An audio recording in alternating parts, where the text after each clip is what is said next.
All right, what's up, guys? We got the Trailfinder 2 out today at the Rocks, as I call it, the dam, whatever it is. This is an awesome place. It's in a forest preserve. Ton of as you can see, just big rocks, and they filled it in with concrete, so it is literally heaven for these RC crawlers. And it's got a nice little scenic view too. So without further ado, let's get into some lines. Now, what I personally like about the Trailfinder 2, I think many would agree, is its scale, you know, and I never really understood scale until I got one of these, with the allure of how this thing has leaf springs, and it functions, it moves more like what it actually is, you know, which is a 1981 Toyota Hilux, I think, something like that. There we go. Okay. So if you don't have any RC four-wheel drive cars, I highly encourage getting one. It's just something about how they move and how realistic they look that makes it so enjoyable. And this is the Marlin Crawler Edition.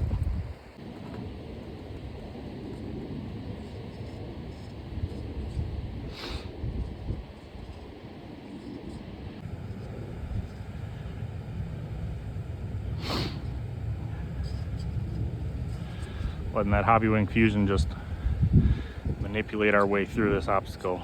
That was plush. So my best crawler, meaning most capable, is my Axial Capra, and that thing can do so many crazy lines that it's almost ridiculous, and it almost takes the fun out of like driving a 10.3 or a TRX4 or something. But this thing, knowing that it's going to be more of a challenge, I don't know, it adds to so much of it, and just watching it too, like watching it move.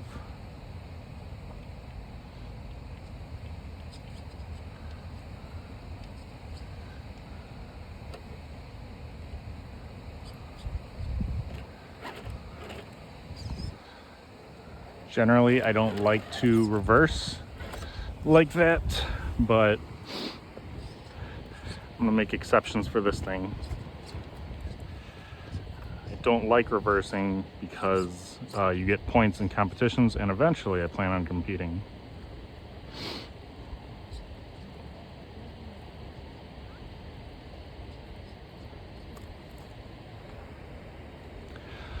So what's literally awesome about this place is on both sides over there as well, there's just endless lines.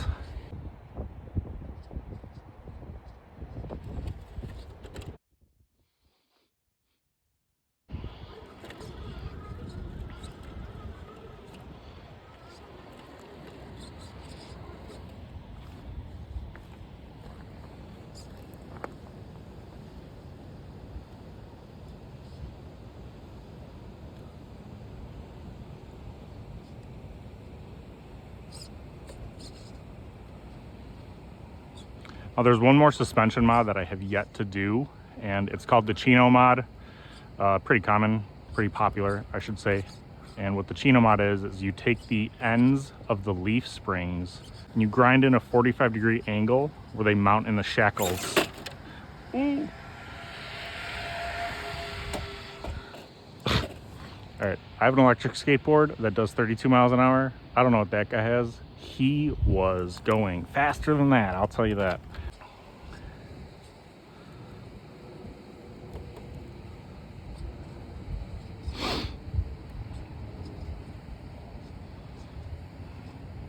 Forgot if I mentioned this, but the overdrive, more overdrive up front will help with steering, so, and climbing too, which I think this thing could benefit from a little bit of a more climbing advantage via the overdrive.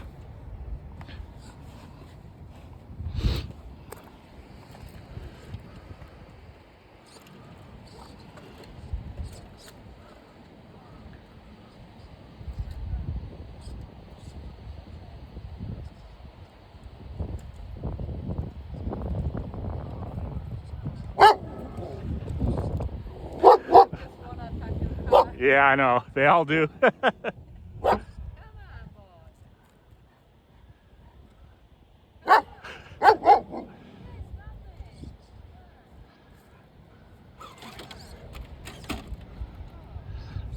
Nice save.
Trying to pick an easier line for this thing.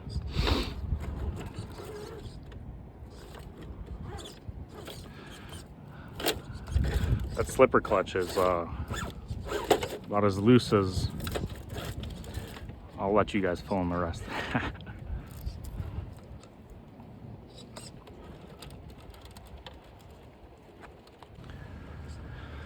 I've ran this servo in other trucks and it did really good at 6 volts, and this is on 6 volts right now, and I could find myself using more servo, needing more servo, so we're going to turn it up to 7.4 later. I doubt we're going to make it up here. I want to get that front left to settle, which I think I can get it to settle right now. Nope. Oh, there it is. Nice. You just do a good line. You're kind of doubting the truck, and then it does the line, and you just get like a nice natural high. It's a good feeling.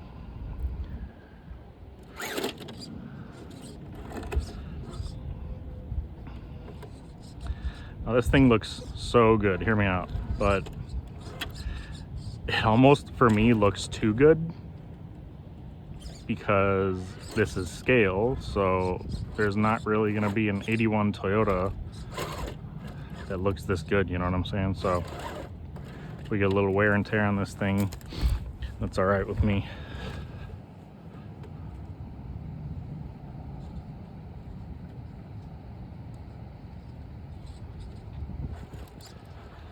Definitely learning that the lateral lines instead of like the inclines is a little friendlier to this truck,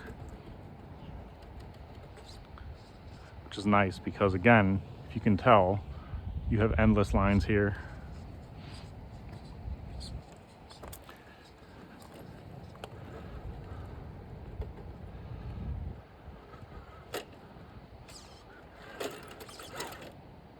Oh.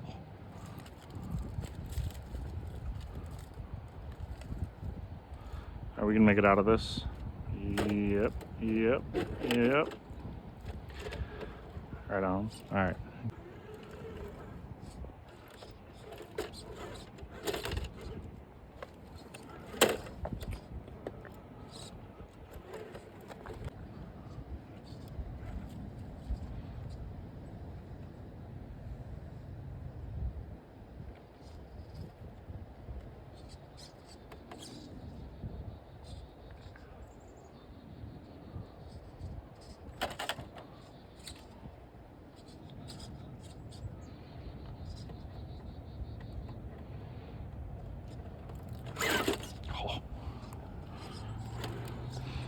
It's almost pointless having a hobby fusion when you can't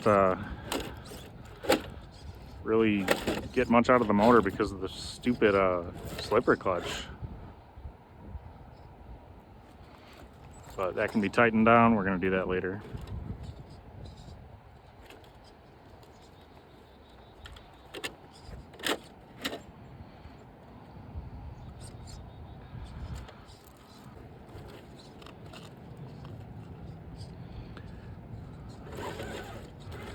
These are the stock wheels and tires.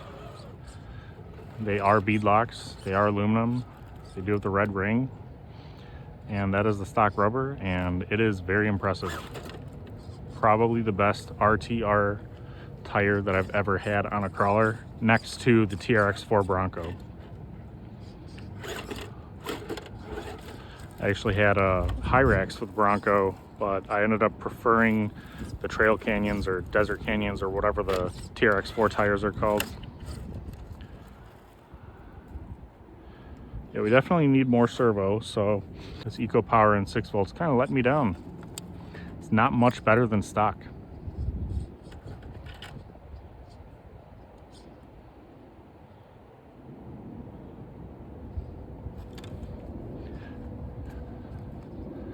That's where that fusion's really doing its job, just creeping along. Now that front left, it's gonna come down really hard, and I'm gonna need to kind of throttle out of this. Let it creep along as much as it can. Oh, touchdown. Not bad, not bad. If you're new to the RC four-wheel drive world, most of the truck, like the chassis and everything else, is metal actually. And in the manual, they're like, hey, Loctite this thing, basically. And they are not wrong.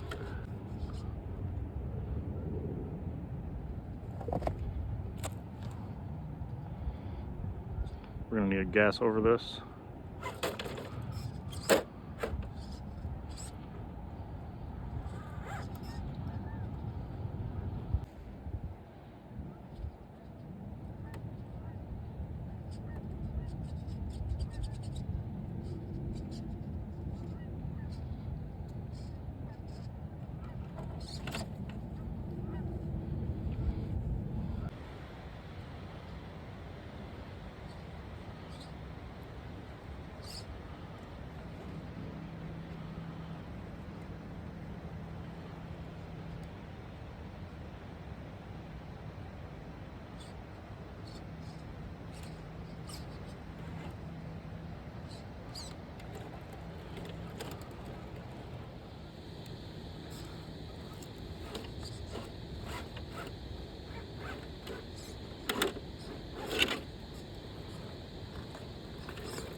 That was cool right there.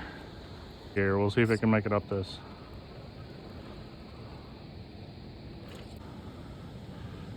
Real slow crawl up this. Up at the top, we might have to give her a little sauce so we don't high center. Probably right here. We'll try to crawl left out of it. Look at that angle right there. Okay, I guess we didn't.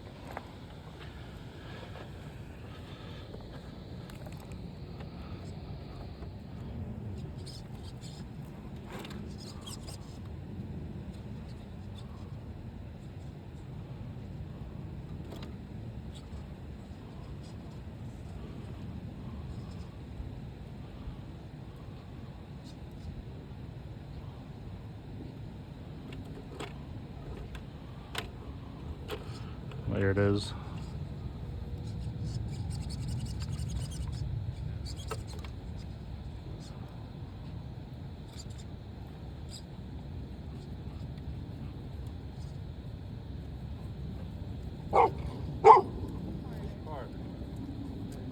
Carter's not going to attack you.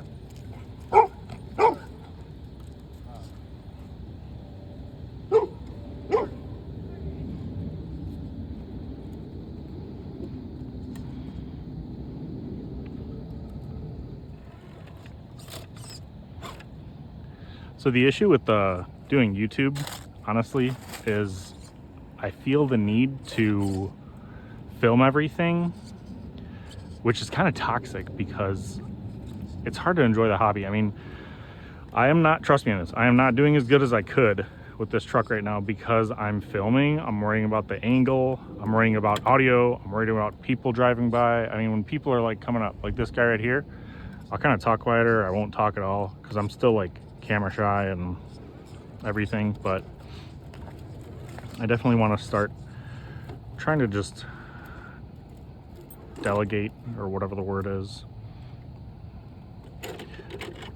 manage the time that I spend with my RCs a little better, especially with the crawlers or my drift car. The bashers, I don't mind filming everything with that just because it is what it is, and you can do some epic stuff or have some epic stuff happen with a basher. And that stuff, it's like when you're trying to do YouTube and have good footage for some Instagram reels, that's footage you want, you know. But oh, line cosmic boy, what is that? There's like a beaver. Yeah, this servo is like a dog, man. The second it gets bound up, it's like you have no option but to reverse. I don't like that. Also, I have metal sliders for this. I was watching my buddy's channel, West Desert Wheeler, and he mentioned something about having the metal sliders for this. And I didn't know that they came with plastic. I prefer plastic just because it slides over obstacles easier. But since I have the metal sliders, you know, I might as well just put them on, see if I like them, see if it's detrimental to the performance.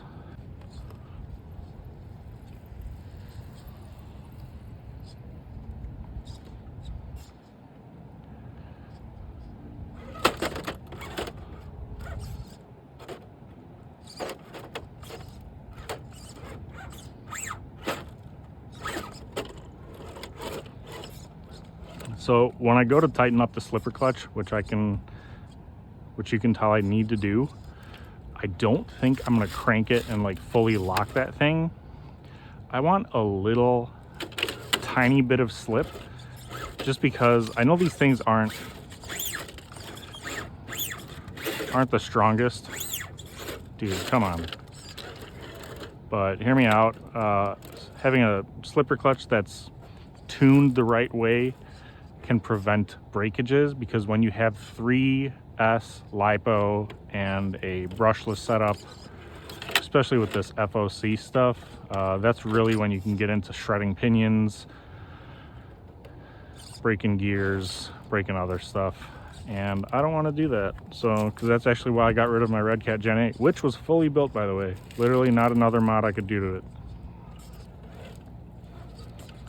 And I actually kind of missed that thing. All right, we're just gonna, probably can't make it up this, but we're gonna try. Wow.